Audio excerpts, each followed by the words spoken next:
start with these 10 millimeters. There's one here, one here. These bolts are going to come off pretty easy, because I've already started all of them. And a lot of them also soaked in penetrating a PB Blaster penetrating catalyst overnight, so it'll be easy to take off.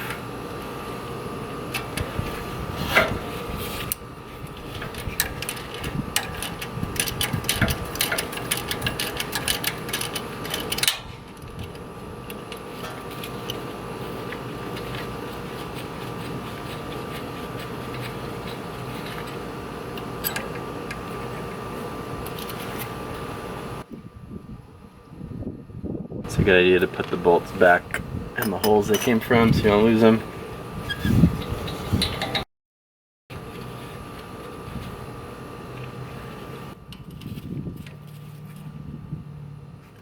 There's a 12 millimeter right here.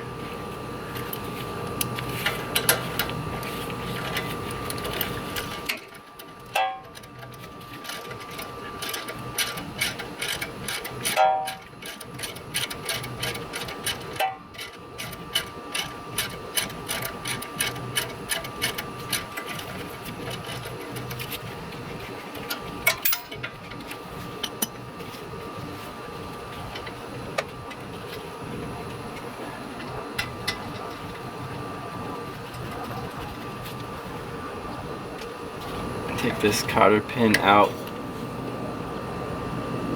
and just grab onto the hook part and bring it out around the castellated nut. That's a 19 millimeter. Before we take this off, you probably want to take the sway bar and link out, and that's a 17 millimeter.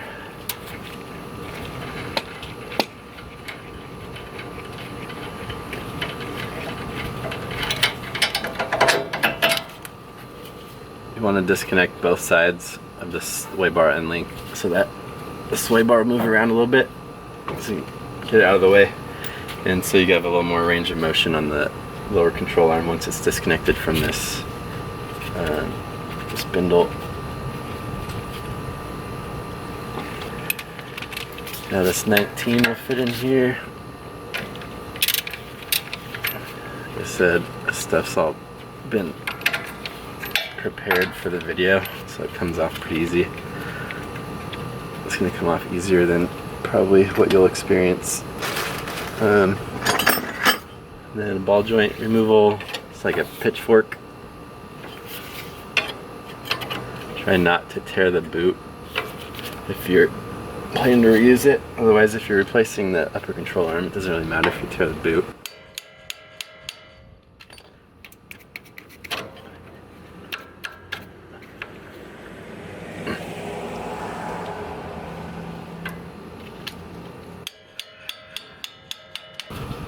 You'll want to catch, you want to hold on to the spindle, the knuckle, as you loosen this nut so it doesn't fall off and put a bunch of tension on either the brake hose or this like wheel speed sensor cable.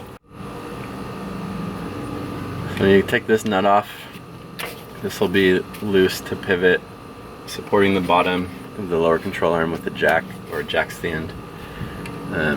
But you'll want to hold on to this so it doesn't fall, doesn't put a bunch of pressure on the brake hose or this wheel speed sensor. And then just be ready to hold on to it with bungee cord or a tow strap or a cable, something with a hook on it, so it's supported and out of the way while you work on the rest of the stuff.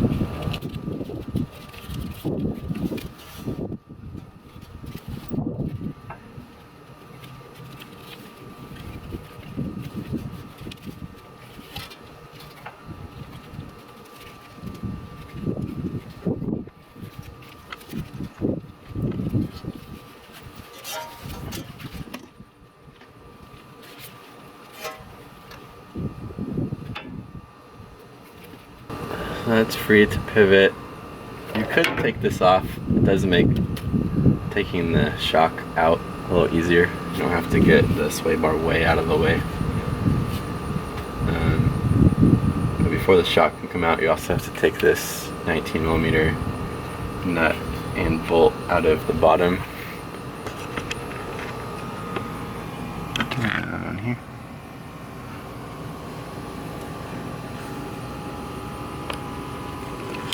You gotta take these out before the bottom end of the shock will come out, and then once you've done that, you can work on these three. And there's one on the back. Those are 14s. 14mm.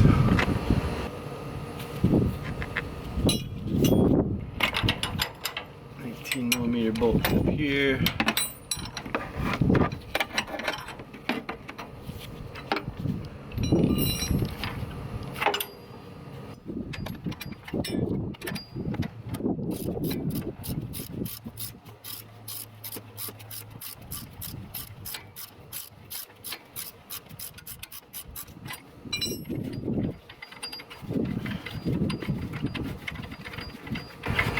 According to the instructions on the Icon kit, you reuse the nut, but you use the washers from the kit. You reuse the bolt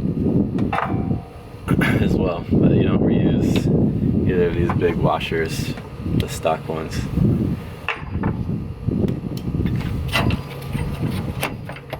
It shows to film this side as opposed to the other side, because this side's going to be kind of hard getting that bolt out of here. Passenger side, there's a lot more things for this bolt to run into. Down here.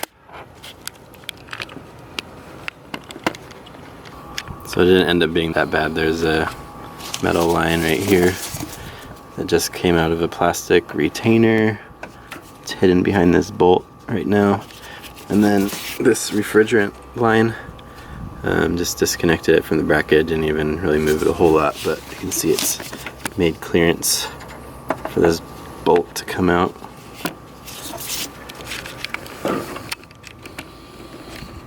There's the bolt.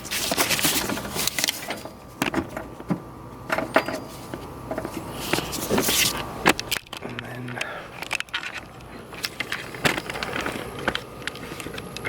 should allow the upper control arm to come out now. Looks like there's enough clearance. Bolt to come all the way out.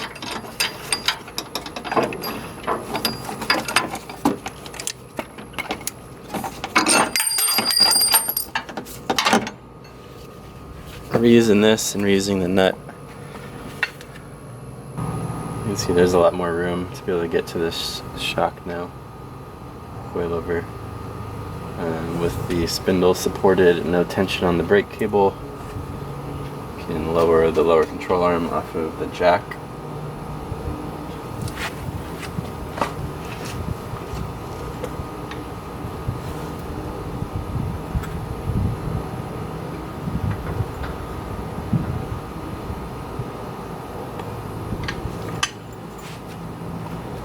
Now the truck's just supported off of the jack stands. There's no weight on this suspension.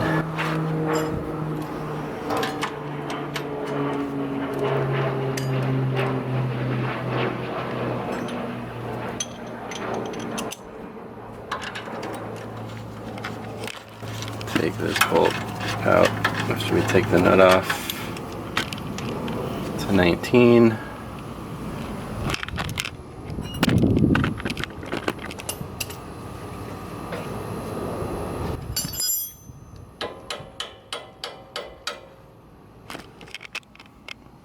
You don't have to put the nut on the bolt. Just a little bit of tapping with the hammer.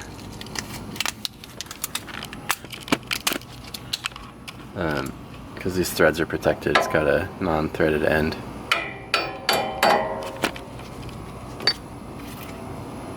Keep the washer.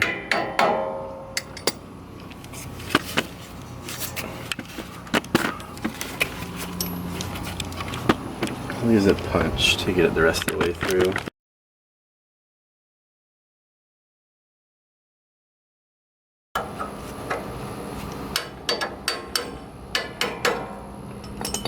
See, the suspension arm dropped a little bit because the shock was actually holding the lower control arm up.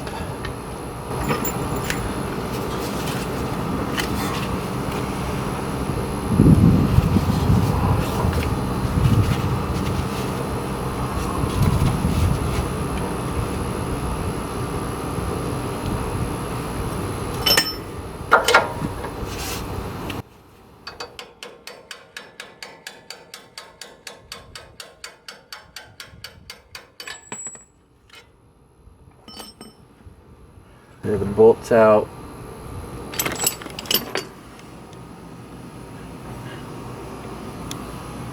I'll take these 14 millimeters off the top, and I should be able to swing the shock out.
You might need to lower the lower control arm even more. It does put a little bit of pressure on the brake line and the CV axle. So if you can, once that shocks back out, maybe raise the lower control arm back up a little bit. Take some of that tension off of all that stuff. Oh, you get the other shock ready. The replacement shock. Until this one's blown. For replacement. This is a small upgrade. Went from like stage 1 to stage 2. It's the exact same shock body. Basically going to be the same ride height. I'll maybe move that threaded collar down 1 thread. Maybe like a 1/4 inch of, somewhere between an 1/8 inch and a 1/4 inch of lift. These springs settled a lot, so just swapping this in on the other side brought the ride height up like 3/4 of an inch. Just moving 1 thread down from their recommended position. But they're both 2.5 inch bodies. Internal reservoir, just this is going to be 1 extra inch of down travel. You can tell the shock is a tiny bit longer. But in order to support that is why you need the upper control arm. Aftermarket upper control arm with that delta joint. Aftermarket upper control arm with this delta joint. That's what allows you to get the extra inch of down travel. It also helps bring alignment back in spec so you're not cambered out any sort of lift height. It's obviously not the billet with the adjustable heim joints and threaded rods at the end, but this has a specific, I think it was 2.5 to 4 or 1.5 to 3 or something like that. Anywhere in that ride height lift increase range, you can get the alignment closer to back into stock spec as far as toe in and camber and caster. So you can put your bushings in. I already pre-greased mine. Instructions say to liberally apply the grease. Forgot to grease the inside of the actual metal, so I'll do that real quick. I was gonna put my Zerk fittings on after so that they're not at risk of getting damaged if I drop it or smash into something. They're pretty easy to get to once it's installed, so I'm not worried about not being able to get to the threads to put the Zerk fittings in to then grease it. You're not supposed to torque this thing down. I think it's 75 foot-pounds. You're not supposed to do it until you've greased it via the Zerk fittings anyways.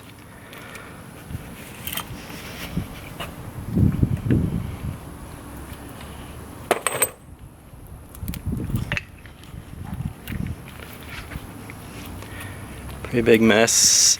Wear gloves probably.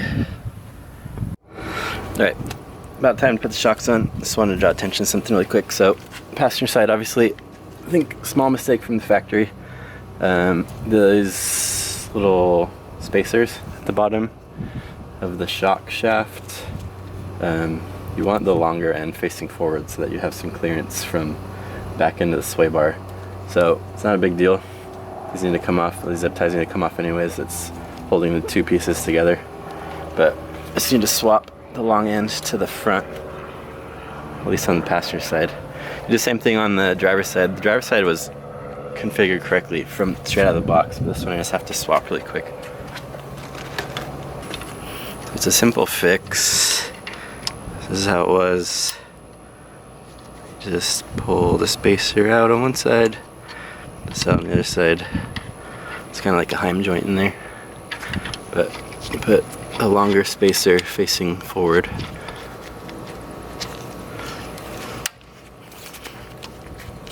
Shorter spacer facing backwards, and then reinstall.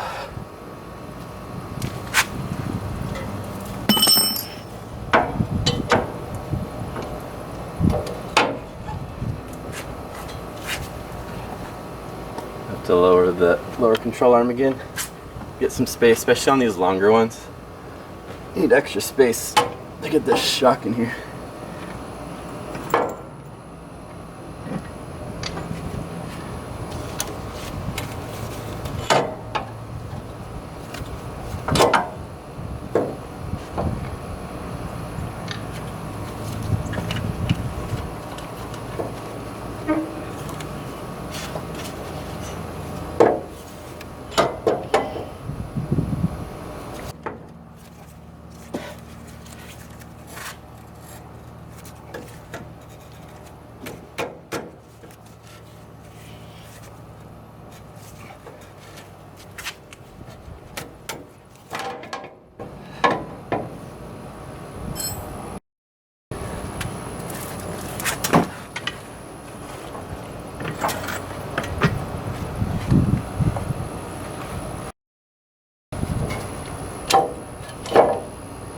Once it's in, there's a lot of space.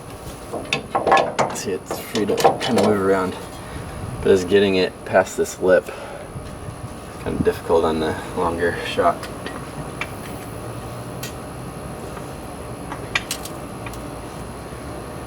Take some of that tension back off the brake hose, bring the lower control arm back up, so it makes it easier to get these bolts in.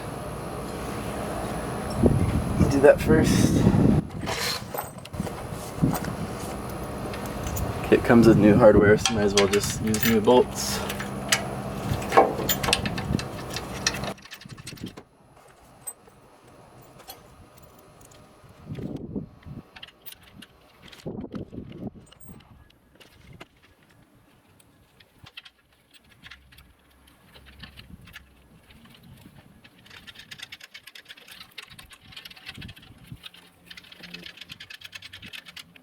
And start working on tightening them.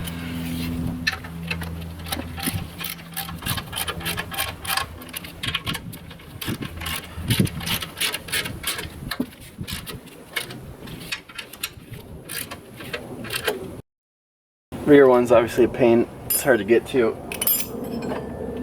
so that will take a little longer.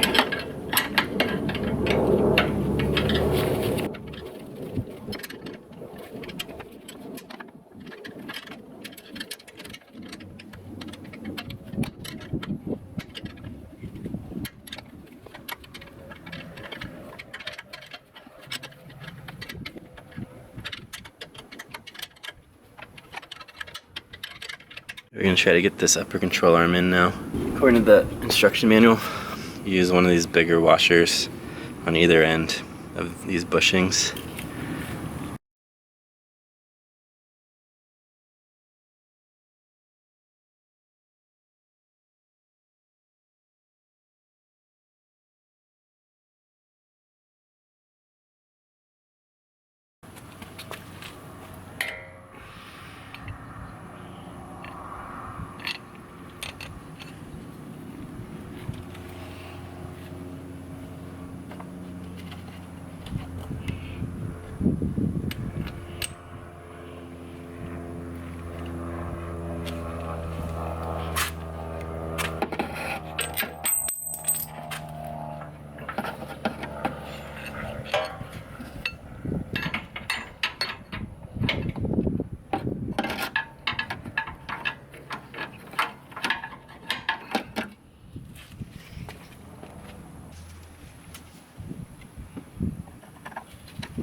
Other side is definitely a little easier. There's less stuff to get in the way on this side.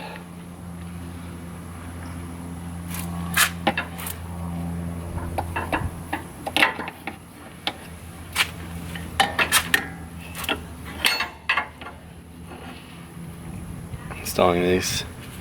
The delta joint is aft towards the rear of the vehicle. It just also says on the sticker what side it goes on.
So the same thing happened on the other side.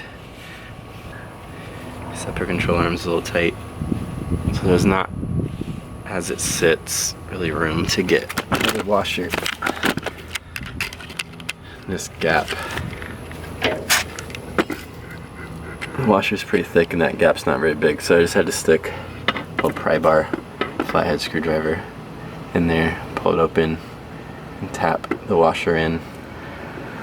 So I'll work on that off camera and then I'll pick back up after I get that in.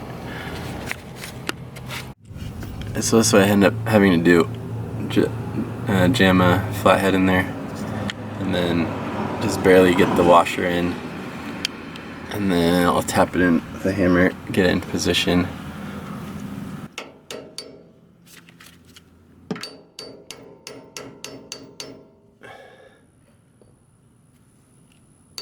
Set the camera down so I can pull the screwdriver out with my other hand.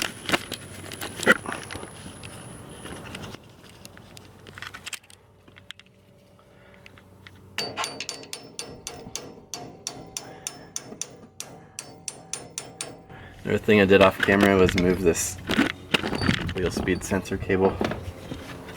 This cable needs to go above the control arm, and then this bracket you reuse into this threaded piece.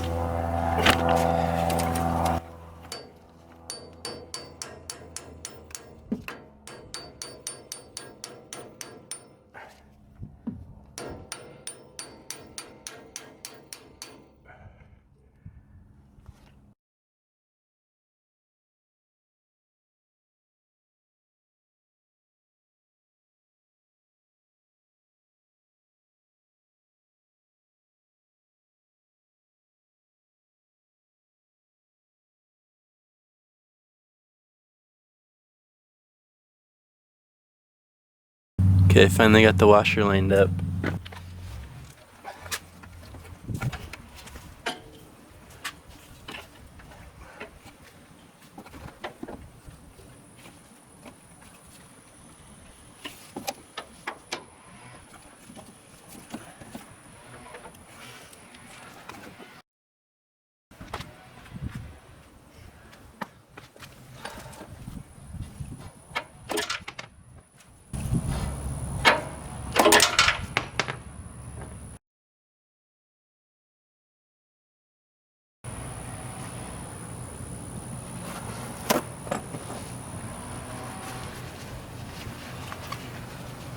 Alright, same thing happened on the other side. This sleeve pushed through. Apparently it wasn't lined up perfectly with the bolt trying to come through. So what worked last time, rather than fighting it, let's take this end of the bushing out. That's what I did. Just take the sleeve without the bushing, put it on the bolt.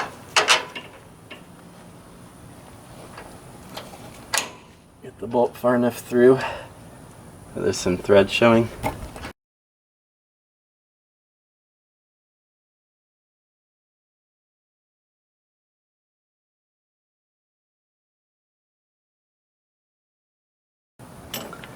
And basically force the sleeve back on with the nut. This is a nut to kind of put it all back together. This needs to be enough threads to bite. I'll try this way.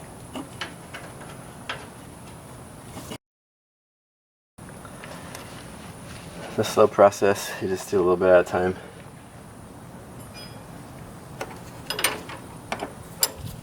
This is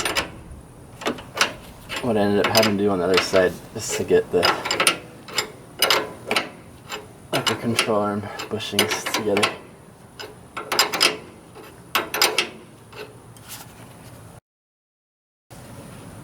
It's on a little bit, back it out.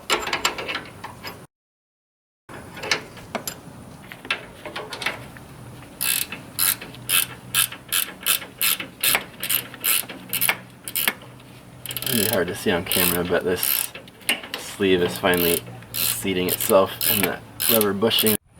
Alright, now that we've pushed that sleeve far enough in, we've got the rubber bushing half on there. Put the last washer on the back side and then finish with the smaller washer. And all of that gets clamped in with the nut.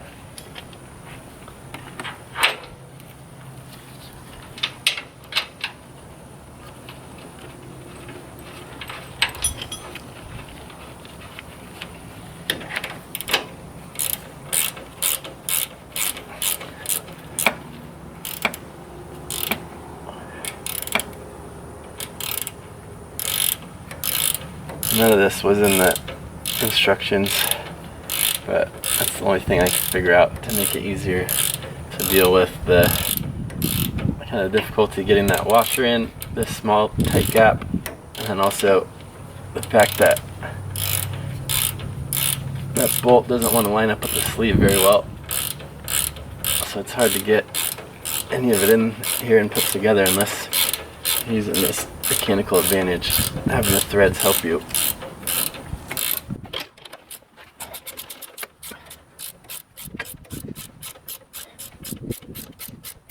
And now it's together. You could put the Zerk fittings on now.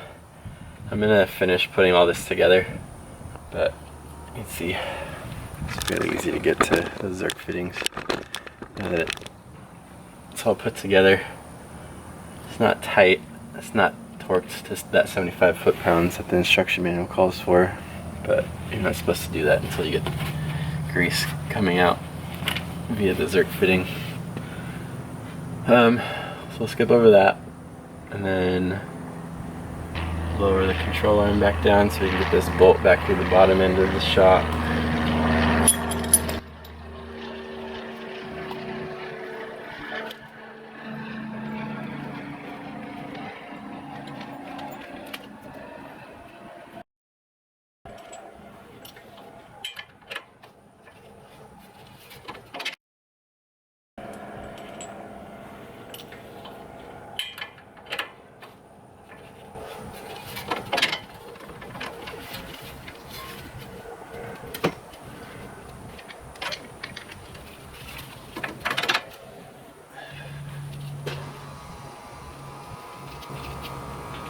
It's a bolt and, or a washer and a nut. Goes on down here.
this is too tight to go in this bracket with all this straps in here. So I'm going to put the spindle onto this delta joint.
Got some slack there.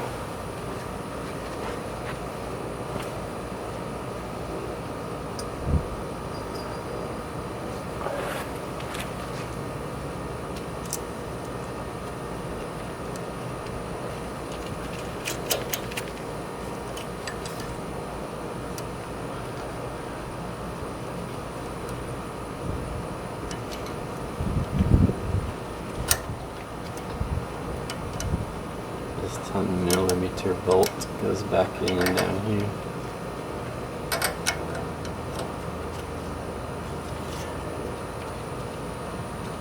This 14mm bolt goes back on for the brake line.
You'll have to play around with this bracket so that you have some slack. You'll also have to maybe loosen some of these little clamps so you can let some of this slack down towards all this droop so you don't rip this cable.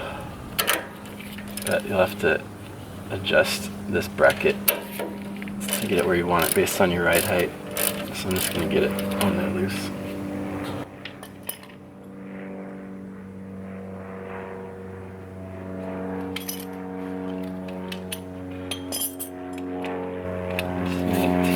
That's a 21 now. 21mm.